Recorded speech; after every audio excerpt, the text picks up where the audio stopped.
Okay, good morning everyone. So today we will continue with History Chapter 2, the New Kings and Kingdoms. So let's see what we studied yesterday. So yesterday we come to know about that the period of discussion or under consideration in this chapter will be from 700 CE to 1200 CE. So during this period of 500 years, three main kingdoms arose or come to rise in power over the entire subcontinent. Subcontinent means India, Pakistan, Bangladesh, Myanmar, Afghanistan. So this all area is known as Indian subcontinent or the subcontinent. Okay.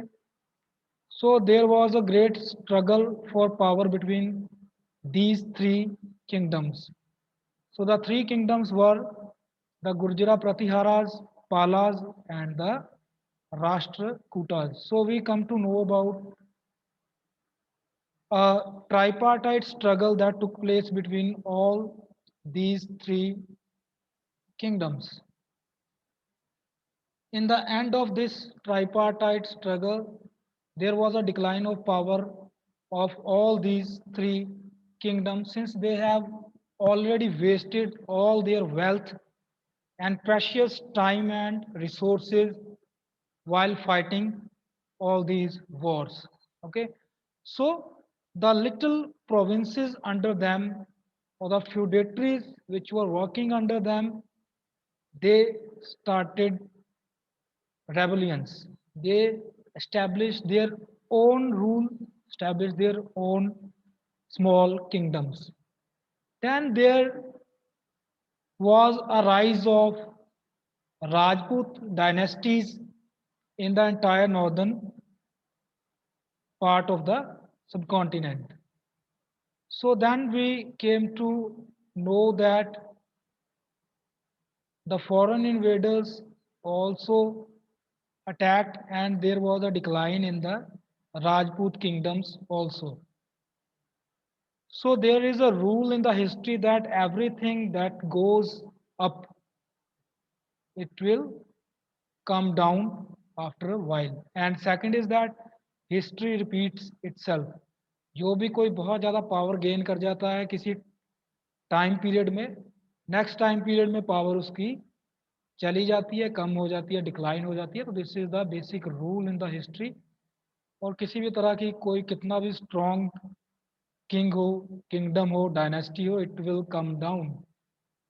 Okay, so there are some basic up and downs are followed in the history. So now today we are going to discuss about the Cholas. So we will take it as a case study. Okay, so Chola kingdom, Chola dynasty. Let's discuss about Cholas. So around the same time there were the Pallavas, the Pandyas, and the Cholas in South India. These three kingdoms were constantly at war to expand their boundaries.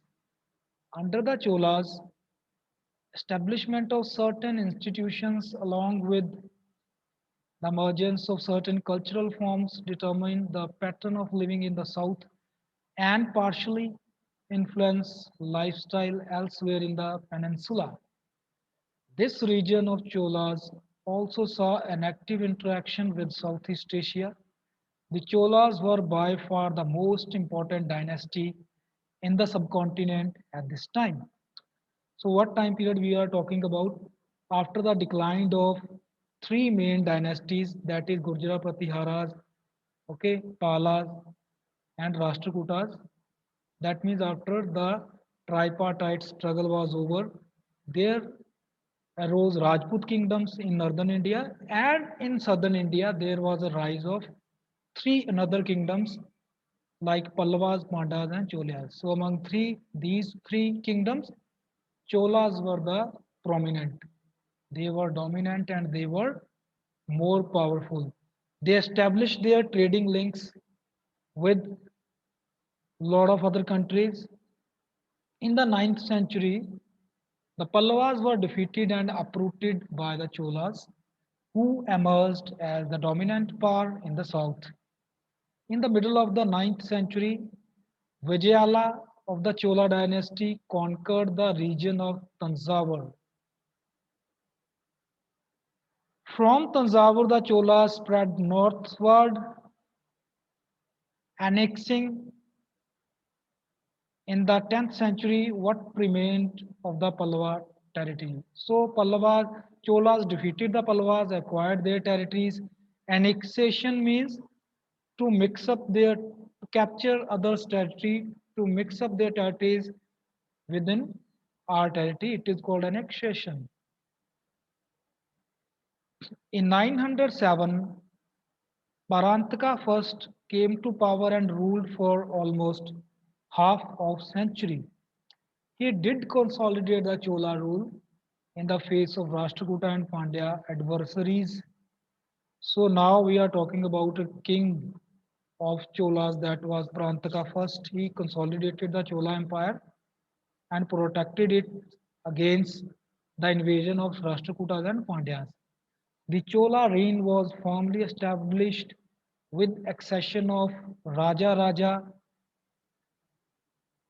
Raja Raja is a name of ruler to the throne. Later, his son and successor Rajendra consolidated and established the Chola rule. Their reigns were marked by extensive campaigns in all directions. They first attacked the alliance of the Cheras in Kerala, Sri Lanka, and Pandyas in order to break their monopoly of trade with West Asia. So, Cholas fought with other countries for trading rights with the other Europe, you can say Arabian countries and European and Asian, Southeast Asian countries. Here you can see in this picture that almost all parts of Kerala, Tamil Nadu, Karnataka were being and parts of Andhra Pradesh were being ruled by Chola Empire. Okay.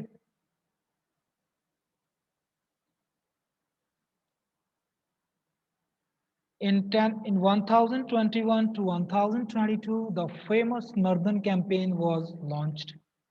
Northern campaigns mean to capture North India, to start a campaign to capture Northern India. In this campaign, Rajendra is the ruler of Chola Empire. Rajendra reached the north of country. He led an expedition through Odisha and reached the banks of Ganges. He even went on an overseas expedition against the kings of Srivijaya in Southeast Asia. So now Rajendra Chola was a very, you can say, enthusiastic, brave, and desireful emperor. He fought in the northern India, also in Southeast Asia. Okay, so he captured many regions and protected his trading rights. Successors of Rajendra first focused their attention on the conflicts in the peninsula. However, it lessened in intensity during the reign of Kulotunga first. He is also said to have sent an embassy of 72 merchants to China in 1077. So you can see that Rajendra's successors also tried their best to establish trade links with other countries, okay, even with China. By the second half of the 12th century, the declining of the Cholas started. But now, after half of 12th century, Chola dynasty also started to decline. Land grants under the Cholas. Land was granted to religious beneficiaries or rewarded to persons for their service to the king. The land granted was often wetland which was already under cultivation and had irrigation facilities. Land was granted on large scale. The two land owning class were the Brahmins and the Valalars. So during this period, the kings used to gift lands to the Brahmins for various religious purposes and to other prominent persons also. In this way, most of the land was being captured by these two classes. Agriculture. The Cholas had an impressive irrigation system consisting of dams on rivers, which must have been controlled by the states. Irrigation definitely involved organization of labor at the village level and also across the villages. This means that landowners must have exerted control over the peasants to force them into organized labor. So here you can see that agriculture was the main source of income along with trade. Okay, so they use large number of laborers to construct dams on rivers and also used to make poor people or other people to work on the large farms. Now administration. The Chola state was organized into territorial administrative units. Territorial administrative units means the country was divided into small blocks, small parts. For example, India has been divided into states and union territories. Then states are divided into various districts. Districts are divided into blocks. Okay, so these are called the administrative units. So Chola state was also divided into different administrative units. There was standardized taxation. Standardized taxation means same tax was imposed throughout the Chola state. Village assembly was central to the Chola administration. So as we have village panchayats in India, so at that time during Chola period, they also have the village assembly to administer the village. Royal officials did participate in the village assembly, but only as advisors and observers. The village assembly enjoyed a fair amount of self-governance. So village assemblies were equal to our panchayats and were having full power. Large villages were divided into smaller divisions, each with a smaller assembly representing its households. People practicing the same professions, staying near each other, so assemblies came to control production. Function of these assemblies differed according to the local conditions. Members comprised adult males and heads of households in the village. Sometimes they formed a small executive body for taking decision on routine matters. The Sabha had same system and in addition could constitute committees from amongst its members for specialized work.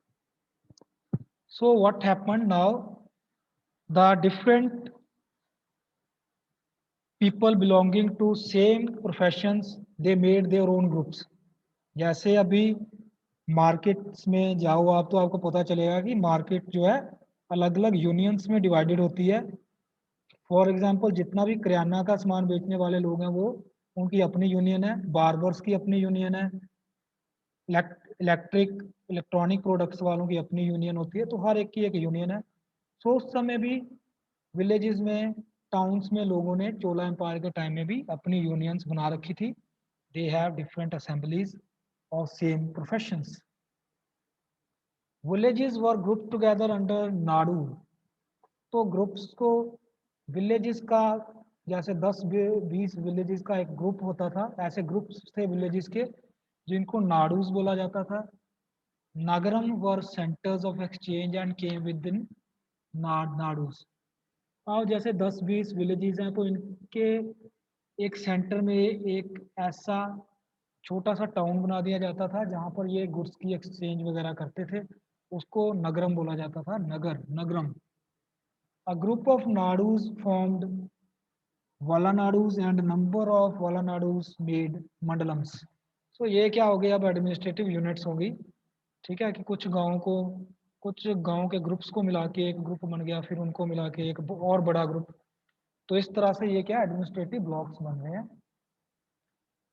The Uttaramerur inscription of Chingleput gives detailed information about the ways in which the Sabha was organized.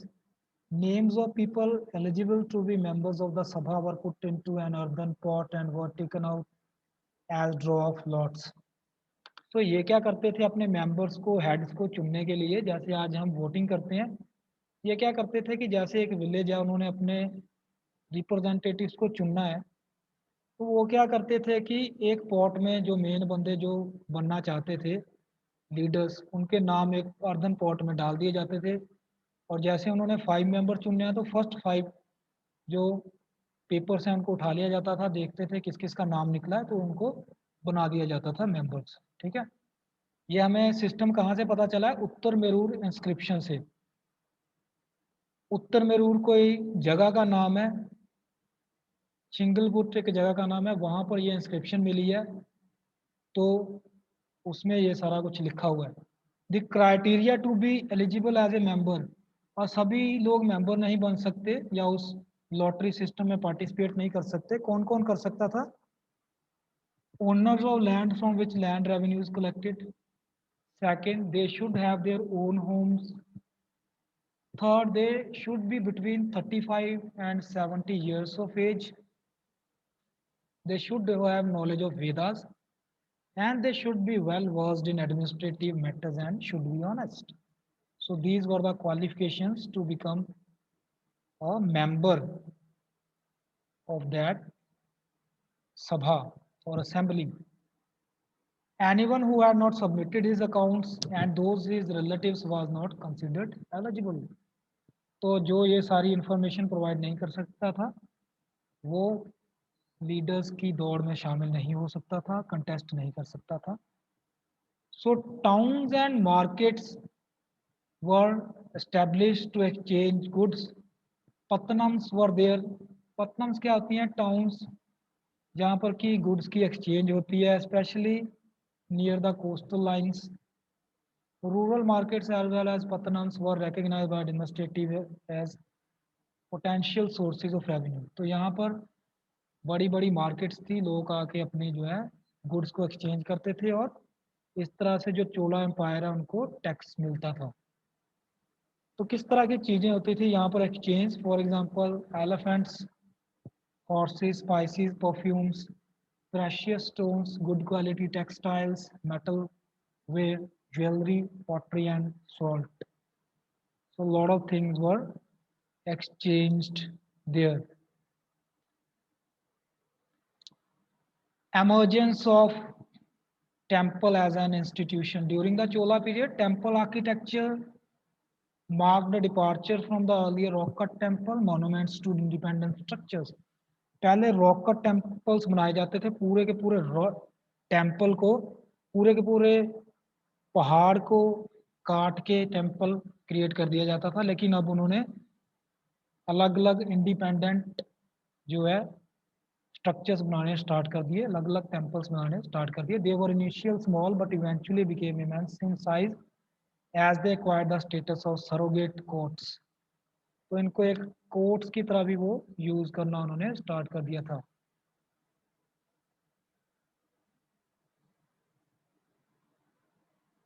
During the Chola period, the temple emerged as nodal point of trade and administration. So temples को भी trade के लिए और administration purposes के लिए use करना start कर दिया था चोला एम्पायर ने। Temples were maintained by the grants made by village assemblies. So ये ग्रांट्स देती थी, पैसा और फाइनेंशियल हेल्प प्रोवाइड कर किया जाता था टेम्पल्स को विलेज असेंबलीज के द्वारा। Chola excelled in art of sculpture. Magnificent images of gods or goddesses were created in stone and bronze. The dancing image of Lord Shiva in bronze is a high watermark of achievement in the field of sculpture. Here you can see dancing image of Lord Shiva. इसको नटराज बोला जाता है। तो वो इस काम में भी माहिर थे, एक्सपर्ट थे। So that this was the case study of Chola dynasty.